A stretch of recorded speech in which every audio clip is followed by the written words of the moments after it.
Hari Om, Swamiji, respected seekers and dear devotees of Swamiji. Indeed, very happy to share that this event is actually a reality. My salutations and prostrations to Swamiji for having accepted to visit the board of the Wisdom Foundation. In fact, the entire Wisdom family, the Wisdom Parivar, are wholeheartedly extend our invitation to this abode. I must also take a mention of Sethuramanji. It is his ability to bridge. The word Setu is to bridge. And he has the remarkable ability to bridge, connect, and make something out of it. And this gathering is an earnest effort of his. I had met Kiranji in the early 2000s in Singapore, and I've known him over the years. I've addressed in the Indica Moksha gathering some time ago. I had a blessed opportunity of meeting Swamiji and his residence not long ago. So when there was this occasion of Indica wanting to honor Swamiji, Setuji started doing his brilliant act of connecting dots of my familiarity with Indica, of my association with Swamiji, little association, and a genuine intent for Swamiji to actually visit here and bless the premise and the effort. And it couldn't be any better than this, I must say that. So thank you, Swamiji, for your time and being here amidst us. I did not want to say anything in this gathering, to be frank. And it's more than once. I understand Swamiji was very particular that I address the gathering. And that message came very clearly through Setuji to me. Because everybody here would be wanting to hear his words of wisdom, including myself.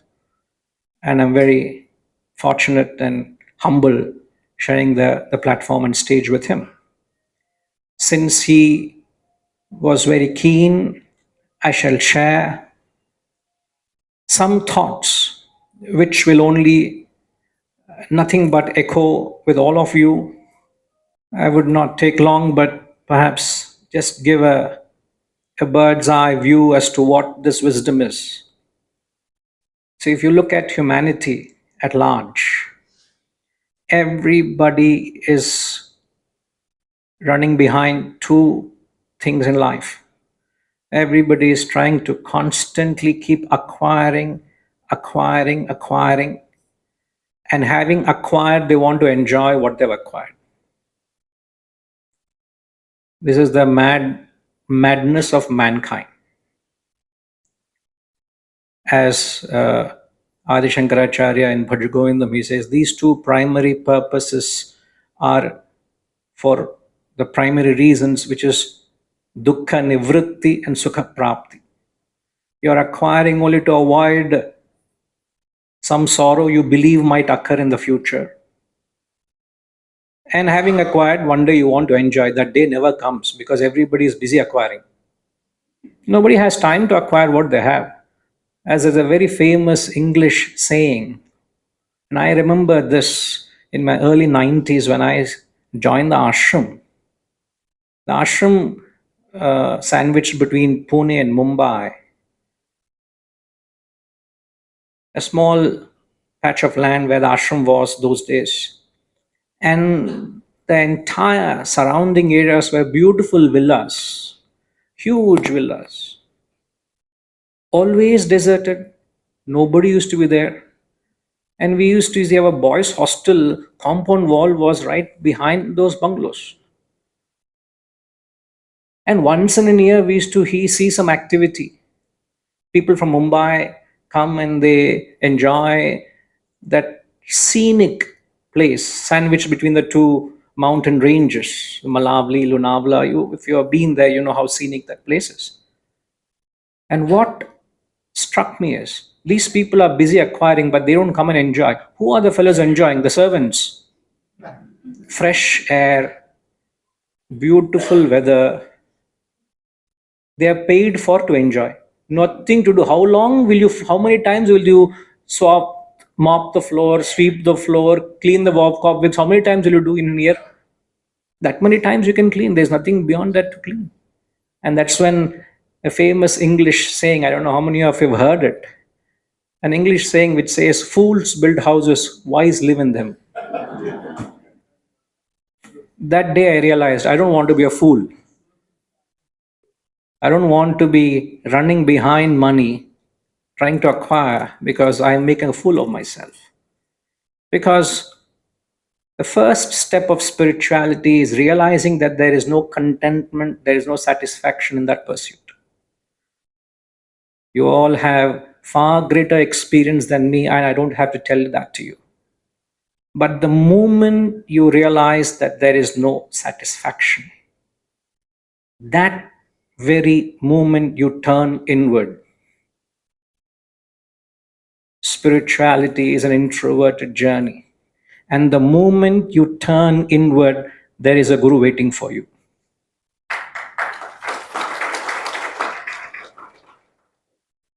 Many people say that, oh, I missed an opportunity, I missed that, I missed this. Sorry, sir, you were not ready because you were busy running behind something.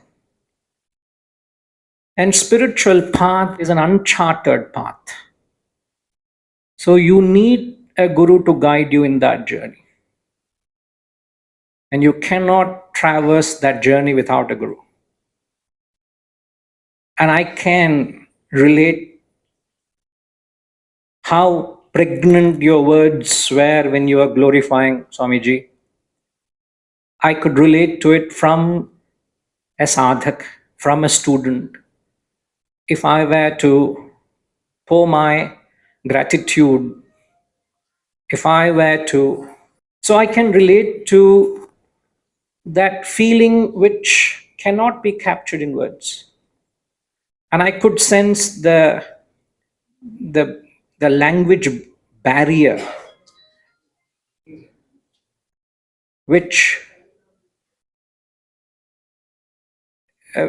can't convey the gratitude to a guru. You cannot.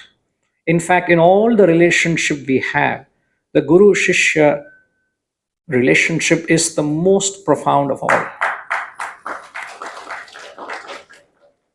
Not for the sheer fact that you place guru at a very high pedestal, even above your parents or whoever. The only fundamental reason is the only relationship that liberates you is a guru shishya parampara, a relationship.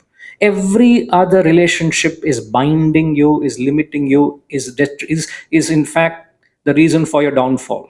Remember this. My child, my son, my wife, my, all you're bound to that attachment. But the moment you say my guru, it liberates you from everything else. And a true guru ultimately wants to liberate you from that worship of that personality as well. That's what only a true guru does. No guru wants you to worship the personality. If a guru wants his personality to be worshipped, then there's a hidden agenda. He is not a true guru as far as my limited knowledge is concerned. You should only follow the teachings, never the personality, as Vidyama had stated. So all that which the Shastras are sharing with us are actual experiences of men of realization. Nothing short of it. And every mantra is known as a Manjarika Stotra, which only means like a bouquet of flower. X number of verses means a bouquet of flowers, like there's a bouquet here. It is just an assemblage of some beautiful, lovely flowers. Now, don't worry, I'm not taking too long. I want to convey this idea. When you look at a flower, there are three things. One is the exterior. It has a literary beauty. You get a little closer to the flower. What do you feel? Nice fragrance. I'm getting some fragrance from here. If you want, you must come and feel it. Nice fragrance, fresh flowers. And then you go deep into the bowels of the flower. There is that nectar, honey. The three things. One is from a distance, it's beautiful.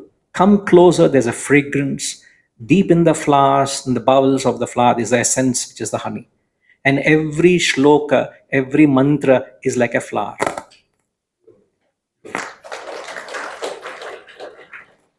So when you approach the Shastras,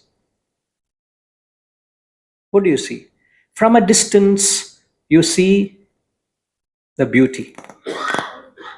You see how melodious the shlokas are. How the Vedic chanting is so elevating, is so soothing, is so appeasing. The Sanskrit language is such a beauty that you may get lost in the language itself.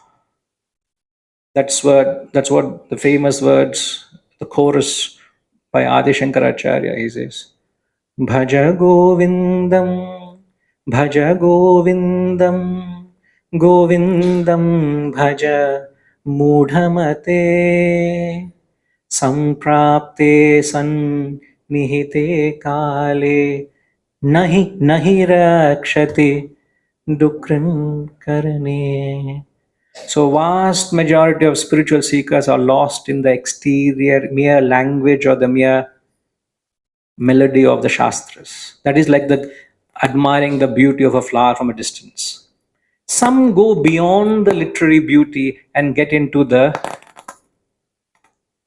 fragrance of the Shastras. What is the fragrance? The fragrance are the tools of applied philosophy. How this knowledge tells us how to get along with life. All that you're complaining in life are mere pinpricks of life. If I take a pin and prick you, you do feel that prick. The biggest problem that you have in life is a mere pinprick. So the moment you get into the fragrance of the literature, the Shastras, you feel all the problems disappear. But then the real seekers go into the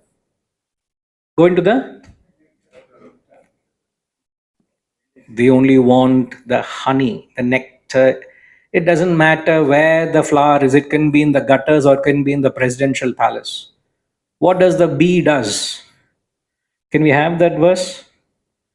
I just wanted to chant that very famous words from the Dhyana shlokas. The Dhyana shloka is an invocatory text to the Bhagavad Gita. And there's a mention of this, what the wise men do, what the real seekers do. What do they do?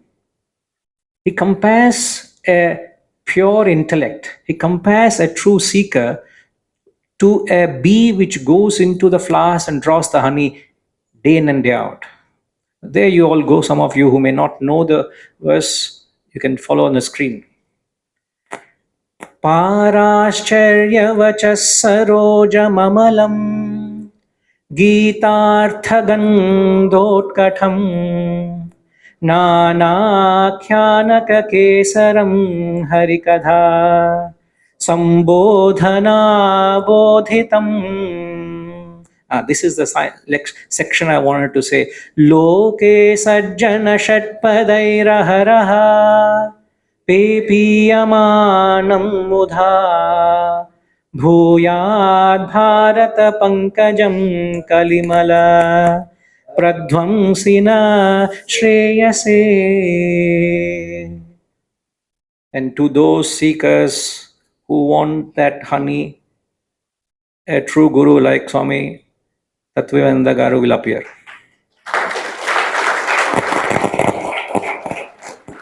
So all you need to do is you must be ready for it. A knowledge will come, a guru will come and transform you and give you the real purpose of life, which is to realize thyself. If you are interested in anything other than that, as the Shastras say, Mahati Vinashti, it's a supremely great loss. You don't know what you're missing. Again, I have no words to thank Swamiji for being here, and thank one of all of you, one and all who have taken the time to make this evening a very memorable for all of us. And I would say, please hold on for the real speech which follows. Thank you. Hari Om.